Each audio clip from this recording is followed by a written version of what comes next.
안녕하세요. 몸신 한의사 한진웅입니다. 설탕 중독, 요즘 탕후루가 온 나라를 들썩이게 하고 있습니다.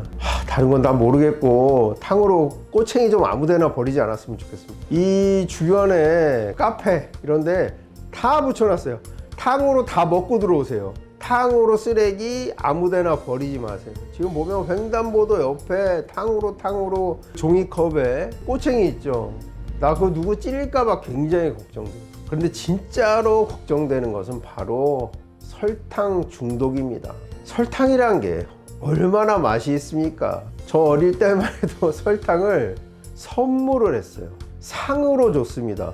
뭐 운동회 같은 데 가서 우수한 성적을 내면 설탕 달을 준다든지, 동사무소에서 취약계층을 위해서 쌀을 줄 때도 있었고 설탕을 줄 때도 있었고, 어떤 음식이건 설탕 한 스푼 넣으면 뭐 너무나 맛있어지죠. 게다가 저희 어릴 때 과일, 특히 딸기, 토마토를 먹을 때는 항상 설탕 절임이에요. 완전히 토마토 이렇게 슬라이스 해가지고 그 위에 설탕을 이렇게 뿌리죠. 딸기 잘 씻어가지고 설탕을 찍어 먹거나, 또 토스트를 잘 구워요. 설탕을 뿌리고. 이렇게 뭐 설탕의 역사가 어제 오늘 일만은 아니죠. 집에서 먹는 떡볶이 맛이 우리가 사 먹는 떡볶이 맛과 상당히 다르잖아요. 설탕의 양의 차이가 있다고 합니다. 그 떡볶이를 파는 분들이 쓰는 고추장 소스가 일반 가정에서 사용하는 고추장 소스보다 훨씬 설탕이 많이 들어가 있다고 해요. 그걸로 떡볶이를 만들면서 또 설탕을 무지하게 추가합니다. 이래도 되나 싶을 정도로 넣는다고 해요. 그래서 우리가 이제 그런 설탕에 중독이 되는 거예요. 중독이란 말은 알코올이라든지 마약에만 쓴다고 생각을 하기가 쉬운데요. 탄수화물, 특히 고도로 정제된 탄수화물인 설탕, 이 당류에 중독이 됩니다. 왜냐? 이렇게 고도로 정제된 당, 설탕이 우리 쉽게 기운나게 하고 쉽게 기분 좋게 만듭니다. 그게 중독 아니겠어요? 우리 배고프고 힘들고 할 때 술 한 잔 딱 들어가면 얼마나 바로 기운이 나고 기분이 좋아집니까? 설탕도 마찬가지의 기전을 가지고 있어요. 굉장히 분해되기 쉬운 상태에 우리가 섭취를 하기 때문에 우리가 소화 흡수하는데 에너지가 거의 사용되지 않고 바로 우리가 사용하거나 저장할 수 있는 혈당이 돼버리니까. 설탕에 중독되는 이유는요, 방금 말씀드린 그 알코올 같이 빨리 분해되기 때문입니다. 설탕이라는 것이 우리가 바로 사용할 수 있는 2당 단당으로 분해되기 쉬운 상태예요. 분해되기 직전의 상태에서 우리가 섭취를 하기 때문에 우리 몸에서 이당류, 단당류로 분해하기까지 불과 얼마 걸리지 않는 거예요.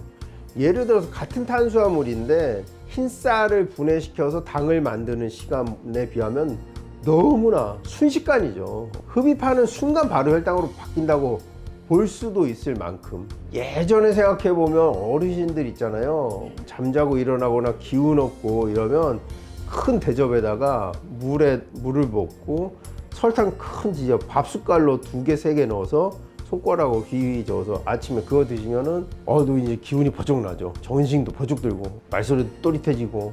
요즘은 그걸 뭘로 합니까? 연세 드신 분들이 노인정에서 믹스커피로 그거를 하세요. 카페인 들어가죠. 설탕 2숟갈 들어가죠. 이러니까 아침에 믹스커피 한 잔 마시면 정신이 번쩍 드는 거예요. 이렇게 설탕이 어떤 각성 효과가 나타날 정도로 굉장히 우리 몸을 빨리 기분 좋고 힘나게 하기 때문에 여기에 중독이 되는 겁니다. 나는 밥도 많이 안 먹는데 이렇게 살이 찌고 이런다고 하시는 분들, 과자류, 사탕, 초콜릿 이런 것들 항상 내 그 업무 공간, 손 닿는 곳마다 있을 확률이 매우 높아요. 직장 근무하시는 분들 탕비실이라는 공간이 있어요. 거기 가면은 회의할 때 먹을 수 있도록 작은 비스켓이나 초콜릿 샌드 같은 것들, 이런 주전부리라고 하는 것들이 항상 준비되어 있습니다. 근데 이거를 회의할 때만 먹는 게 아니에요. 아침 출근하면 거기서 소지품 놓고 자리로 가면서 한 움큼 가져가죠. 이거 하루 종일 먹으면서 일하면서 하는 경우들 많이 있어요. 커피 마시면서 과자 먹고 커피 마시고 과자 먹고 이 반복이거든요. 탕후루 보면은 과일 자체가 얼마나 답니까? 과일 과당이라고 하잖아요. 어떤 분들 다이어트 한다고 나는 몸에 좋은 과일만 먹어요. 과일 이만큼씩 먹고 다이어트 안 되죠. 과일도 먹으면 살찝니다. 그런데 과일 달잖아요. 샤인머스켓 얼마나 달아요. 샤인머스켓 그냥 먹어도 달아요. 근데 그거를 설탕 시럽에 넣었다 빼서 그 설탕으로 코팅을 해서 그걸 먹는 게 탕후루 아니겠습니까? 달디 단 과일을 설탕에다가, 그러니까 이게 유행하기 때문에 제가 지금 이 말씀을 드리는 거예요. 이거 오래 먹어서는 건강에 좋지 않고요. 어떤 치과 선생님 탕후루 이렇게 유행하는 걸 보면 나 강남에 건물 세울 수 있겠다 하는데 의사 한의사들도 건물 세우게 생겼습니다.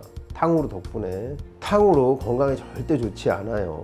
정말 그 먹는 양을 제한해야 된다고 생각을 합니다. 이게 밥 한 그릇 열량보다 훨씬 많을 거예요. 탕후루 그걸 식사로 먹습니까? 후식이나 간식으로 먹죠. 이런 걸 보통 엎친데 덮친다고 말을 해요. 밥 실컷 먹고 와가지고 탕후루를 또 먹으면은 엎친데 덮치죠. 혈당이 그만큼 올라가고 인슐린 분비되고 지방 축적되고, 이렇게 인슐린이 많이 분비되면 분비될수록 나중에는 우리 몸에 인슐린 저항성이 생겨서 당뇨가 오게 되죠. 탕후루가 당뇨를 일으킬 가능성이 매우 농후하다. 주범이 될 수도 있어요. 그만큼 걱정이 됩니다. 당뇨에 1형, 2형이 있어요. 1형은 어쩔 수 없는 분들이에요. 선천적으로 우리 췌장에서 인슐린 분비가 잘 안 되는 분들, 이분들은 벌써 저의 조언을 들을 필요도 없어요. 너무나 잘 알고 있기 때문에 어떤 인슐린 맞아야 되고. 그런데 이 2형은 후천적이란 말이에요. 인슐린이 잘 작용을 안 하는, 분비는 잘 되나 작용 안 하는 분들이죠. 이걸 인슐린 저항성이라고 하는데요. 인슐린이 자꾸 폭발적으로 분비하게 되면 이게 반복될수록 우리 몸이 인슐린의 작용을 거부하게 됩니다. 이것을 인슐린 저항이라고 해요. 인슐린 저항성 당뇨가 오게 됩니다. 제2형 당뇨. 탕후루 될 수 있으면 먹지 말아야 되고요. 먹게 생겼으면 정말 내가 어느 주기에 한 번씩 먹는지 좀 체크를 하면서 먹었으면 좋겠어요. 매일 먹는다든지 너무 자주 먹는 거는 절대 권할 만한 일이 아닙니다. 한의학에서 고량진미, 그러니까 귀족들의 음식이죠. 고량진미, 그다음에 니후한 음식은 중풍을 일으킬 수 있다, 이렇게 경고를 하고 있거든요.